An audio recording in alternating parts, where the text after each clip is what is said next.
मुमलिकत पाकिस्तान में सियासी रस्साकशी रोज़े अव्वल से ही जारी है। इस रस्साकशी का असर मुल्क में रहने वाले आम शहरियों पर भी पड़ा है। मुल्क के तूलो अर्ज में ऐसे कई शहर, कस्बे और इलाके आबाद हैं जो अपनी सियासी वाबस्तगी के हवाले से एक नुमाया अहमियत रखते हैं। शहर कराची में वाक़े लियारी भी ऐसा ही एक इलाका है जिसकी पहचान यहाँ के रहने वाले अफराद की पाकिस्तान पीपल्स पार्टी के साथ सियासी वफादारी है। हुकूमत किसी जमात के पास रही या किसी डिक्टेटर ने जमहूरियत पर डाका डाला, हर दौर में लियारी में बसने वालों की हमदर्दियाँ और वोट पाकिस्तान पीपल्स पार्टी ही के हक में रहे। साबिक वजीर आजम मोहतरमा बेनजीर भुट्टो की शहादत के बाद कायम होने वाली मौजूदा हुकूमत की 4 सालों में लियारी किस हाल में है, यहाँ के रहने वालों को क्या मुश्किलात दरपेश हैं, इसका अंदाजा इसी बात से लगाया जा सकता है कि लियारी से मुंतखब होने वाले अवामी नुमाइंदों के बारे में यहाँ के लोगों का कहना है कि वोट लेने के बाद वो लोग लियारी को भूल ही गए हैं। जी नाज़रीन, लियारी में हम मौजूद हैं और मजीद लोगों से हम पूछेंगे यहाँ के मसाइल के बारे में। यहाँ पे किस किस्म के मसाइल और मुश्किलात का सामना है आप लोगों को? अब ये देख रहे हैं रोड तकलीफें हम लोगों को, यहाँ पे कोई मरता है उसको उठाने के लिए कोई नहीं है। रोजमर्रा लियारी में ऑपरेशन होते हैं, लोग उसमें मरते, अमन पसंद लोग हैं लेकिन हुकूमत जो है अमन पसंद लोग के खिलाफ ऑपरेशन कर रहे हैं। जो टारगेट किलर है उन लोग के खिलाफ कोई नहीं करता, ये सिर्फ खाली दिखावा है। यहाँ पे जो है लियारी में जितने लोग बदनाम लोग हैं उससे ज्यादा जो है सही लोग भी है। जी नाज़रीन, इस वक्त हम मौजूद हैं बिहार कॉलोनी में और यहाँ पे मौजूद लोगों से हम बात करेंगे, उनके मसाइल के बारे में जानने की कोशिश करेंगे। जी, तो आप हमें बताइए कि यहाँ किस किस्म के मसाइल का सामना है आपको? बहुत सारे मसाइल हैं। सबसे पहले तो ये है कि जो यहाँ के मुंतखब जो मेंबरान हैं या सूबाई असेंबली के या कौमी असेंबली के, जिनकी तवज्जो इस इलाके की तरफ है ही नहीं और बल्कि इलाके की तरफ के वो इलाके में हाजिर ही नहीं होते, आते ही नहीं है, ना उनका यहाँ दौरा होता ही। फिर यहाँ जब से आए एक दफ़ा शुरू में नबील कबूल आया है, कचहरी लगाई है, उसके बाद यहाँ उन्होंने आने की जहमत कभी गवारा नहीं की। ये पूरा बिहार का मसला है, पूरे इलाके का। अभी 2 बूंदे पड़ेंगी आप यहाँ से गुजर नहीं सकती, डूब जाएंगी मेरे ख्याल में तो। और कचरा जो है, कचरा जब बच्चों को हम इन्वायरमेंट अच्छा नहीं देंगे तो बच्चे हमारे किस तरह तरबियत पाएंगे अच्छी। तो आप लोगों को किसकी शिकायत है? आपको क्या लगता है? गवर्नमेंट से जिनको हम अलग करते हैं, जिनको अलग करते हैं उनके अलग नुमाइंदे जो होते हैं उनको इसलिए गरीबों के पास नहीं आते, सिर्फ वोट लेने के लिए। वोट लिया, अलग हुए और जाके महलों में बैठ गए। जिन गरीबों से वोट लेते हैं उन गरीबों का ख्याल तो करें। इनको बिठाने का मकसद क्या होता है? मकसद बहुत हो चुका है हमारा। जी, ये मसाइल तो ये स्कूल है, ये अस्पताल है, ये कचरा कुंडे है। इधर मच्छर का शिकायत बहुत है, लोड शेडिंग का शिकायत बहुत है, गैस का शिकायत बहुत है, पानी का शिकायत बहुत है। जो समझता है वो सब का शिकायत है। जब तक गवर्नमेंट का इसके ऊपर सपोर्ट नहीं होगी तो फिलहाल आवाम तो कुछ कर सकती है लेकिन इतना नहीं कर सकती जब तक कि गवर्नमेंट के पास तो सारे कुछ वसाइल होते हैं ना। देखिए उनके पास हर चीज होती है, अगर वो नहीं करेंगे लोग बेचारे रह रहे हैं, अपनी जिंदगी गुजार रहे हैं लेकिन नफ्सियाती तौर पर बहुत अपसेट। ये गंदगी के इतने ढेर लगे हुए हैं और लोग यहाँ पर इस कदर परेशान है, तो ये मसला क्यों नहीं हल किया जाता? इससे पहले इस सिलसिले में ये इस अगली गली में हेल्थ के सामने और स्कूल के सामने ये कचरा कुंडी थी जिसको हमने अपनी मदद आपके तहत यहाँ से हटाया। उसके बाद फिर इसके लिए हम एडमिनिस्ट्रेटर साहब से कह रहे हैं। अब मैं रिसेंट एडमिनिस्ट्रेटर साहब से मिला हूँ तो वो मुझे कहते हैं कि जाओ मेरे खिलाफ लिखो, जो मर्जी करो। मैंने मतलब नहीं करेंगे, इसकी वजह नहीं बताते वो। मुझे स्ट्रीट लाइट दें कि यहाँ क्राइम बढ़ रहा है, तो उन्होंने कहा मेरे पास स्ट्रीट लाइट भी नहीं है। मैंने कहा आप जिम्मेदार हैं ना यहाँ के, आप करें। इस वक्त हम बिहार कॉलोनी में मौजूद हैं। यहाँ हमारे सामने ही एक लोअर सेकेंडरी स्कूल है, ये मिडिल तक है, 8वीं क्लास तक स्कूल है ये और इसकी बहुत बुरी कंडीशन है। आइए चल के देखते हैं।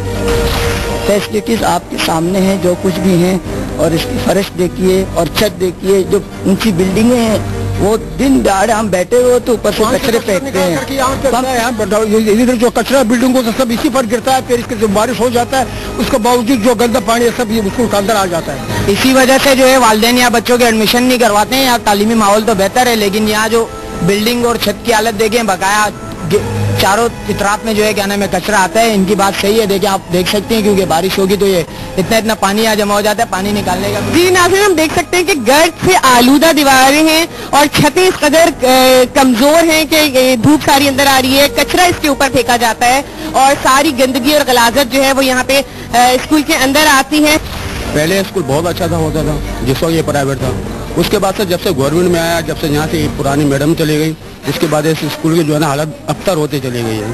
اب یہ کچرا کنی باہر ہے. میں نے آپ سے پہلے بھی کہا تھا اس گلی میں سب سے زیادہ ٹیوشن سینٹر ہے اور سب سے زیادہ سینٹر کی جگہ یہ ہے, اور یہاں پہ اسکول کا ماحول بھی بہت اچھا ہے, مگر اب کیا کریں ہماری بدنصیبی یہ ہے. حکومت کی طرف سے چاہے کوئی بھی حکومت آتی جاتی رہی, اس نے کبھی بھی اس پر توجہ نہیں دیا. یہاں کے اساتذہ کا معیار اس قدر, آپ صورتحال دیکھیں, صورتحال کے باوجود اپنی شغف اور محبت کے ساتھ یہاں پر آتے ہیں دور دراز علاقوں سے. جی ناظرین, یہاں لوگوں نے بتایا مختلف قسم کی پریشانیاں اور اپنے مسائل کے بارے میں ہم سے بات کی ہے, لیکن ہم ان سے یہ جاننا چاہیں گے کہ ان مسائل کو حل کرنے والا کون ہے؟ آپ کو کیا حل نظر آتا ہے؟ سب سے پہلے تو میں یہ کہوں گا ان مسائل کا حل کرنے میں حکومت کا اہم کردار, کیونکہ آئے دن اس علاقے میں آپ نے دیکھا ہوگا اکثر و بیشتر ٹی وی میں کہ آئے دن اس علاقے میں فسادات ہوتے رہتے ہیں. ایک تو گینگ وار, اوپر سے پھر یہ دوسرے جو بتہ خور وغیرہ لیتے ہیں, وہ ابھی پچھلے ہی دنوں ہی اس علاقے میں واقعہ ہوا تھا جو کچھی قوم اور بلوچ قوم کے درمیان ہوا تھا. وہ آئے دن یہ مسئلہ چلتا رہتا ہے. پیپل پارٹی جو ہے وہ پوری لیاری کو دیوار سے لگانا چاہ رہی ہے. کیوں, اس کی وجہ کیا ہے, کیوں دیوار سے لگانا چاہتے ہیں؟ یہ ہے کہ یہاں پر دو حصوں میں بٹ گئی ہے لیاری. ایک ازیر گروپ بن گیا ہے اور ایک جو ہے ہمارے یہ نبیل گروپ ہے. نبیل گروپ جو ہے وہ یہاں کے سکتے ہیں, ان کو کوئی پوچھنے والا نہیں ہے. انہوں نے یہاں جگہ جگہ چھاپے مروا رہے ہیں, ہمارے جو ہے ہمارے جینا حرام کیا ہوا ہے. سیکیورٹی کے حوالے سے آپ بتا رہے ہیں کہ سیکیورٹی نہیں ہے, کس قسم کی پریشانیاں آپ لوگوں کو یہاں رہتے ہوئے دیکھنے کو ملتی ہیں؟ یہاں ساری ہمیں یہ پریشانی ہے, سب سے بڑی یہ پریشانی ہے کہ یہاں سیکیورٹی سسٹم ہے ہی نہیں, لا اینڈ آرڈر ہے ہی نہیں. یہاں تو ہم لوگ پتہ نہیں کس طرح جی رہے ہیں, کسی وقت کوئی گولی ہمیں لگ سکتی ہے. آپ لوگ اس کے خلاف کوئی کمپلین کی آپ نے کبھی؟ کس کو کمپلین کریں؟ یہاں کوئی سننے والا ہو تو ہم انہیں کمپلین کریں نا. یہاں کوئی سننے والا نہیں, ہم لوگ کس کو کمپلین کریں؟ اگر ہم پولیس کے پاس جاتے ہیں تو وہ بھی کچھ ہمیں جواب نہیں دیتی, کسی اور محکمے میں جاتے ہیں تو وہ بھی ہمیں صحیح جواب نہیں دیتا. ہم جائیں کس کے پاس جائیں؟ اس وقت ہم موجود ہیں موسیٰ لائن میں. یہاں ہم لوگوں سے پوچھیں گے, جی آپ ہمیں یہ بتائیے کہ لیاری کے جو بنیادی مسائل ہیں اس میں تعلیم کی کمی, روزگار کی فراہمی نہیں ہونا ہے, یا پھر اس کی بنیادی وجہ مسائل کی جو ہے وہ یہاں پہ شر پسند عناصر کی موجودگی ہے؟ دونوں ہی اس میں عنصر شامل ہیں. یہ ایک تو یہ ویسے پسماندہ علاقہ ہے کہ لیاری ہے, اور دوسرے یہ کہ یہ ہائی جیک ہے. ویسے تو پورا کراچی ہائی جیک ہے, ہم کہیں پورا ملک ہائی جیک ہے.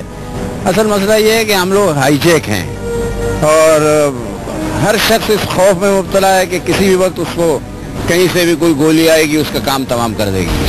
سب حکومت کو سب کو معلوم ہے یہ حل ہونے والے مسئلے نہیں ہیں, بیکار ہے. میڈیا اپنا چمکاتا ہے, اس کا حل ہی نہیں ہے. ہر طرح سے لوگ پریشان ہیں, بجلی کا بحران ہے, روزگار غریب لوگ رہتے ہیں, روزانہ کا مزدوری کرتے ہیں, کھاتے ہیں, ان میں 3 دن 4 دن ہڑتال ہوتی ہے.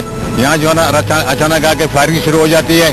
اور تو بڑا مسئلہ جو ہے وہ بے روزگاری یا تعلیم کی کمی ہے, یا پھر امن و امان کا مسئلہ جو شرپسند عناصر یہاں پر موجود ہے وہ زیادہ بڑا مسئلہ ہے؟ اس وقت زیادہ جو ہے نا وہ شرپسندوں کا مسئلہ زیادہ ہے, کیونکہ کوئی خبر نہیں ہے کہ اب تھوڑی دیر کے بعد کیا ہو جائے گا. یہاں آتے ہیں اور 10 گولیاں برساتے ہیں, پورا بازار بند کر دیتے ہیں.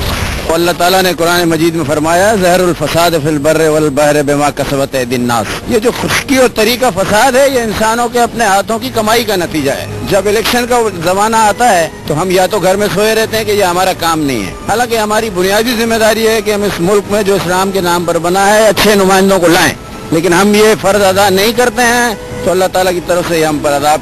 تو آپ کو کیا لگتا ہے کہ جو موجودہ حکومت ہے وہ کس حد تک یہاں کے مسائل کو حل کرنے میں آپ لوگوں کی مدد کر رہی ہے؟ میرا تو نہیں خیال ہے کہ کوئی مدد ہو رہی ہے, وہ صحیح پسماندہ ہے. میرا بھی یہی خیال ہے کہ یہاں کوئی مدد نہیں ہو رہی ہے.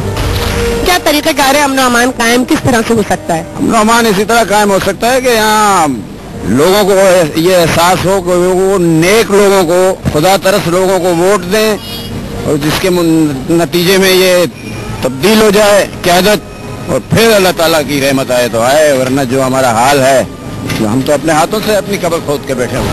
یہاں لیاری میں امن و امان بحال نہیں ہوگا, کوئی مسئلہ حل نہیں ہوگا, کیونکہ یہاں لوگوں کو یہ نہیں پتا ہے کہ میں وہاں اس گلی میں جا کے واپس بھی آ سکتا ہوں, نہیں آ سکتا ہوں, راستے میں گولی لگ جاتی ہے. آپ بتانا چاہیں گے کہ امن و امان کے حوالے سے یا سیکیورٹی کی جو بھی پرابلمس ہیں کس قسم کی مشکلات کا سامنا کرنا پڑتا ہے آپ لوگوں کو؟ جی میں یہ کہوں گا کہ کراچی کو جو ہے کم سے کم 1 مہینے کے لیے جو ہے وہ فوج کے حوالے کیا جائے, اور ناجائز اور لائسنس یافتہ جو اسلحہ ہے وہ سب کے سب ضبط کرے, تب جا کے جو ہے یہ جرائم کا خاتمہ ہوگا, ورنہ یہ نہیں ہوگا. इस वक्त हम लियारी में मौजूद हैं, लोगों से बात कर रहे हैं, उनके मसाइल के बारे में जानने की कोशिश कर रहे हैं। हुकूमत किस हद तक उनके मसाइल को हल कर रही है या हल करने में कामयाब रही है, उस पर भी उनसे बात कर रहे हैं। मजीद हम पूछेंगे लोगों से।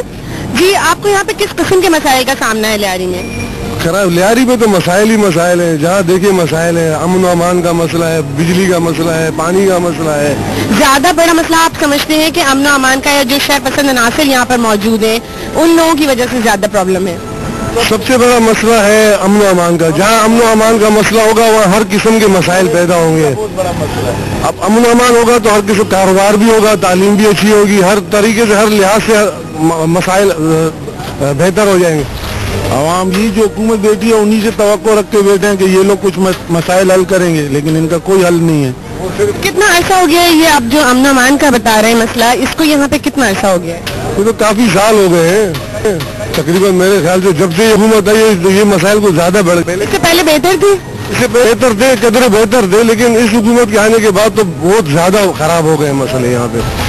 मैं ये पूछना चाहूंगी कि यहाँ जो रोजगार का मसला है, इसके अलावा तालीम का मसला है, और या मेन मसला जो है वो यहाँ पे अमन अमान का है। यहाँ पर जो अमन अमान के नाम से जो अमन कमेटी के मतलब कहा जाता है वो कोई चीज नजर नहीं आती। तो अमन कमेटी के क़याम के बाद से कभी कोई बेहतरी आई है यहाँ इलाके में? मैं तो समझता हूँ ये पूरे लोग यहाँ पे मौजूद है, कोई मतलब के अमन नजर नहीं आया, बल्कि और भी जब यहाँ पे जाते हैं तो खौफ हैरास, रात के टाइम पे जो है निकल नहीं सकते, बीवी बच्चों के साथ आ नहीं जा सकते। मतलब इतना जरूर कहूँगा कि पहले से हालात जो और खराब हो गए हैं। पहले बेहतर थे हालात? पहले बेहतर थे। अगर हम पॉलिटिक्स की बात नहीं करते कि हमारे ताल्लुक पीपल्स पार्टी से या जो है MQM से है, लेकिन इतना जरूर है कि पहले से मुल्क के हालात बदतर से बदतर होते जा रहे हैं।